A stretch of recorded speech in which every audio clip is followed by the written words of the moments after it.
Kamusta mga Kapinoms TV? Sa tuwing pinag-uusapan ang yaman ng Pilipinas, madalas ang pumapasok sa isip natin ay mga lungsod, mga business district, matataas na gusali at sentro ng kalakalan. Pero ang totoo, ang tunay na lakas ng ekonomiya ng bansa ay matatagpuan sa mga probinsya. Sa video na ito, aalamin natin kung alin ang 10 pinakamayamang probinsya sa Pilipinas sa taong 2026 at kung bakit sila nangunguna pagdating sa kontribusyon sa pambansang ekonomiya. Hindi ito basta listahan ng opinyon o haka-haka. Ang ranking na ito ay binatay sa taunang economic output ng bawat probinsya na mas kilala bilang Gross Regional Domestic Product o GRDP, ang kabuuang halaga ng lahat ng produkto at serbisyong nalilikha ng isang probinsya sa loob ng isang taon. Mahalagang maunawaan ito dahil pinapakita ng GRDP kung aling mga lugar ang tunay na nagpapaandar sa ekonomiya ng bansa, kung saan nagmumula ang trabaho, industriya at kita. Kapag alam na natin kung aling mga probinsya ang may pinakamalaking ambag, mas nauunawaan natin kung paano gumagalaw ang ekonomiya ng Pilipinas at kung saan maaaring magmula ang susunod na oportunidad sa negosyo, trabaho at pamumuhunan. Simulan na natin ang countdown. Number 10, Bataan. Ikasampu sa ating listahan ay ang Bataan, isang lalawigang maaring tahimik sa paningin ng marami, ngunit napakalakas pagdating sa industriya. Batay sa pinakahuling provincial economic estimates, ang Bataan ay may tinatayang 330 hanggang 360 bilyong taon ng kontribusyon sa pambansang ekonomiya. Ang halagang ito ay nagmumula sa iilang sektor na may mataas na halaga, partikular sa enerhiya, manufacturing at industrial services. Malaki ang papel ng Bataan sa power generation ng bansa. Mayroon itong mga planta ng kuryente na nagsusupply hindi lamang sa Central Luzon, kundi maging sa bahagi ng Metro Manila. Dahil dito, kahit hindi kalakihan ng populasyon ng probinsya, napakataas ng economic value na nalilikha nito kada kilometro kwadrado. Ito ang isa sa dahilan kung bakit mas mataas ang GRDP ng Bataan kumpara sa ibang mas malalaking probinsya. Dagdag pa rito, ang presensya ng mga industrial estates at export-oriented factories na nakaangkla sa lokasyon ng probinsya sa bungad ng Manila Bay. Ang access sa seaport at pangunahing shipping lanes ay nagiging dahilan upang piliin ng mga kumpanyang may heavy logistic requirements ang Bataan bilang base ng kanilang operasyon. Sa kabuuan, ang yaman ng Bataan ay hindi nakikita sa dami ng tao, kundi sa bigat ng industriyang bumubuhay rito. Number 9, Nueva Ecija. Sa ikasyam na pwesto ay ang Nueva Ecija, isang probinsyang matagal ng gulugod ng sektor ng agrikultura sa Pilipinas. Ayon sa Provincial Economic Accounts, tinatayang 380 hanggang 410 bilyon kada taon ang naiaambag ng Nueva Ecija sa pambansang ekonomiya. Bagamat kilala ito bilang rice-producing province, hindi na lamang palay ang pinagmumulan ng yaman nito sa kasalukuyan. Sa mga nakalipas na taon, ang ekonomiya ng Nueva Ecija ay lumawak patungo sa agribusiness value chain. Ibig sabihin, hindi lang pagtatanim ang nagaganap, kundi pati pagproseso, packaging, storage at distribution ng mga produktong agrikultural. Ang mga rice milling complexes, feed mills, at food manufacturing facilities ay nagbibigay ng mas mataas na halaga sa bawat toneladang ani. Dahil sa lawak ng lupain at sentral na lokasyon nito sa gitnang Luzon, nagsisilbi rin ang Nueva Ecija bilang daanan ng mga produkto patungo sa ibang rehiyon. Ang logistics at trading activities na kaugnay ng agrikultura ay nagdaragdag pa sa kabuuang galaw ng pera sa probinsya. Ito ang dahilan kung bakit sa kabila ng pagiging agrarian, ang Nueva Ecija ay maituturing ng isa ng modernong provincial economy. Number 8, Rizal. Sunod sa ating listahan, ang Rizal. Isang probinsyang ang paglago ay direktang konektado sa pagsisikip ng Metro Manila. Sa pinakahuling pagtataya, ang Rizal ay may humigit kumulang 430 hanggang 460 bilyong taunang kontribusyon sa ekonomiya ng bansa. Ang paglakas nito ay hindi nakasalalay sa heavy industry, kundi sa mabilis na pag-angat ng population-driven economy. Habang tumataas ang bilang ng mga pamilyang lumilipat palabas ng Metro Manila, Ang Rizal ay nagiging pangunahing destinasyon ng tirahan. Ang resulta nito ay ang pagdami ng construction, real estate development, retail trade, at personal services. Ang bawat subdivision, mall, at commercial complex ay nagdaragdag sa taunang economic output ng lalawigan.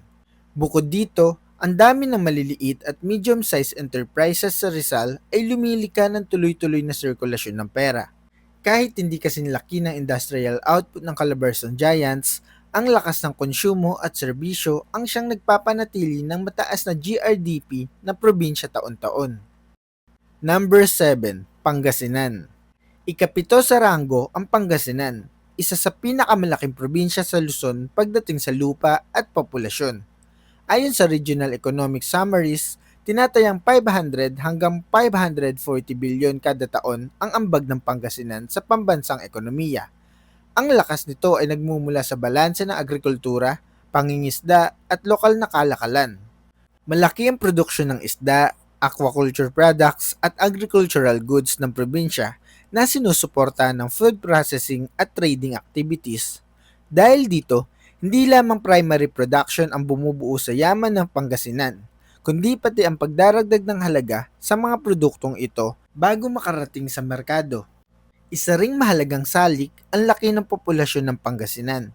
Ang malakas na internal market ay nangangahulugang umiikot ang pera sa loob ng probinsya, mula sahod, negosyo, serbisyo, hanggang lokal na pamumuhunan. Ito ang dahilan kung bakit matatag ang ekonomiya nito kahit sa harap ng external shocks. Number 6. Cebu. Pang-anim sa listahan ang Cebu, ang kinikilalang sentrong pang-ekonomiya ng Kabisayaan. Batay sa pinakahuling provincial estimates, umaabot sa humigit kumulang 700 hanggang 750 bilyon kada taon ang naiambag ng Cebu sa pambansang ekonomiya na ginagawa itong pinakamayamang probinsya sa labas ng Luzon. Ang ekonomiya ng Cebu ay binubuo ng export manufacturing, shipping at port services, turismo at business process outsourcing. Ang presensya ng international airport at major seaport ay nagbibigay dito ng mahalagang papel sa kalakalan at paggalaw ng tao at produkto sa buong bansa. Bukod sa laki ng tao ng produksyon, kilala rin ang Cebu sa tibay ng lokal na pamahalaan pagdating sa assets at infrastruktura. Ang patuloy na pamumuhunan sa kalsada, pantalan at urban development ay nagpapatunay na ang yaman ng Cebu ay hindi lamang pansamantala, kundi pangmatagalan at sistematikong binubuo. Number 5. Pampanga. Sunod sa ating listahan ay ang Pampanga, isang probinsyang maituturing na industrial at logistics backbone ng Central Luzon. Batay sa pinakahuling provincial economic accounts, tinatayang 600 hanggang 650 billion pesos ang taunang naiaambag ng Pampanga sa pambansang ekonomiya. Ang laki ng halagang ito ay bunga ng kombinasyon ng manufacturing, services at transport-related industries na patuloy na lumalawak taon-taon. Isang mahalagang salik sa yaman ng Pampanga ay ang presensya ng Clark Freeport Zone at mga kalapit nitong business districts. Ang Clark ay nagsisilbing sentro ng aviation-related services, logistics hubs, BPO offices at industrial estates. Ang mga kumpanyang nakabase rito ay hindi lamang nagsisilbi sa lokal na merkado kundi pati sa international trade dahilan upang tumaas ang value ng economic output ng probinsya. Bukod sa Clark, malakas din ang manufacturing sector ng Pampanga lalo na sa food processing, light manufacturing at warehousing. Ang strategic na lokasyon nito na konektado sa North Luzon Expressway at Subic-Clark-Tarlac Expressway ay nagpapadali sa paggalaw ng produkto mula Hilaga hanggang Metro Manila. Dahil dito, nagiging natural na distribution hub ang Pampanga para sa maraming negosyo. Sa kabuuan, ang yaman ng Pampanga ay hindi lamang nakabase sa iisang lungsod o economic zone. Ito ay resulta ng sistematikong paglawak ng industriya, infrastruktura, at serbisyo na sabay-sabay nagpapalakas sa ekonomiya ng probinsya taon-taon. Number 4. Bulacan. Pang-apat sa ranggo ang Bulacan, isang probinsyang mabilis umangat sa economic ladder sa loob lamang ng ilang taon. Sa kasalukuyang pagtataya, umaabot sa humigit kumulang 650 hanggang 700 billion pesos ang taunang kontribusyon ng Bulacan sa pambansang ekonomiya.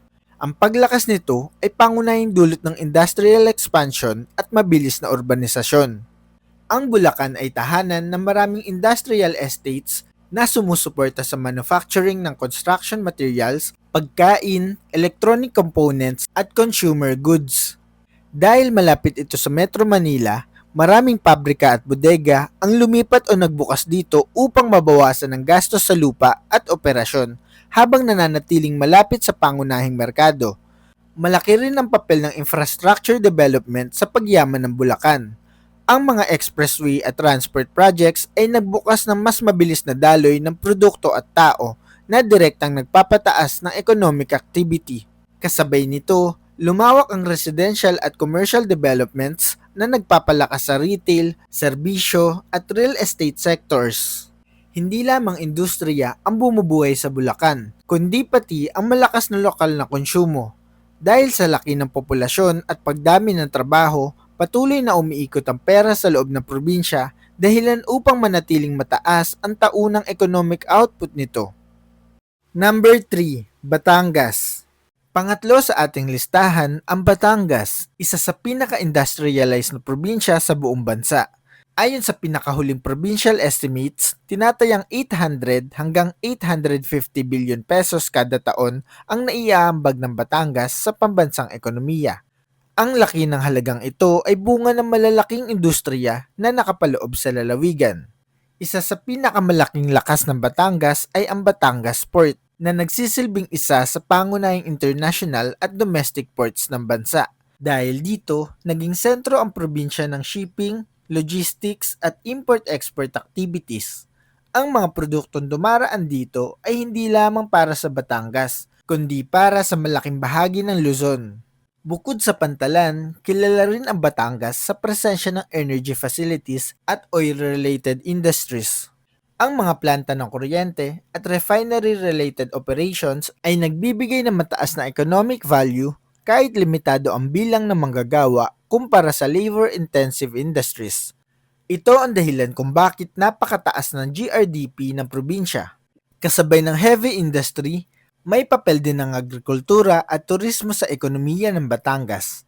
Ang balanseng kombinasyon ng industriya, serbisyo, at likas na yaman ang nagpapatatag sa posisyon nito bilang ikatlong pinakamayayamang probinsya sa Pilipinas. Number 2. Cavite. Pangalawa sa ranggo ang Cavite, isang probinsyang halos maituturing na extension ng Metro Manila pagdating sa negosyo at industriya. Batay sa pinakahuling datos, tinatayang 900 billion pesos hanggang mahigit 1 trillion pesos ang taunang economic output ng Cavite, dahilan upang ito ang isa sa pinakamalakas na provincial economies sa bansa.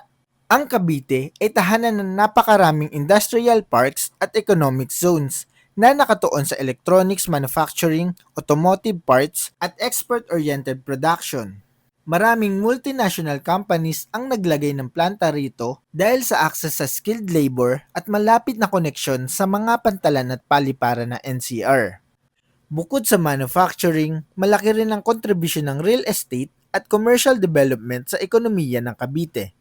Ang mabilis na pagdami ng residential subdivisions ay nagpalakas sa construction sector, retail trade at personal services. Dahil dito, lumawak ang employment base at tumaas ang purchasing power ng mga residente. Ang lakas ng Cavite ay nasa lawak ng ekonomiya nito, mula pabrika hanggang serbisyo, mula logistics hanggang consumer spending.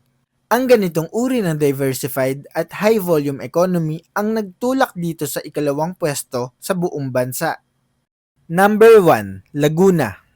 At sa unang pwesto, walang dudang namamayani ang Laguna bilang pinakamayamang probinsya sa Pilipinas. Ayon sa pinakahuling provincial economic accounts, ang Laguna ang kauna-unahang probinsya na lumampas sa 1 trillion pesos na taunang economic output at patuloy pang lumalaki ang ambag nito taon-taon.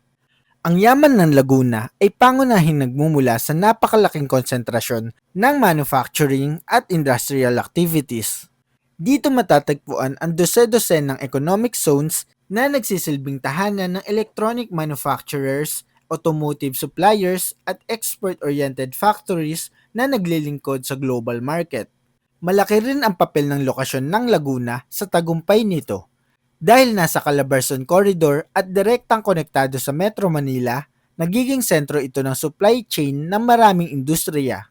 Ang mabilis na transport, access sa skilled labor, at modernong infrastruktura ay nagbibigay ng competitive advantage sa probinsya.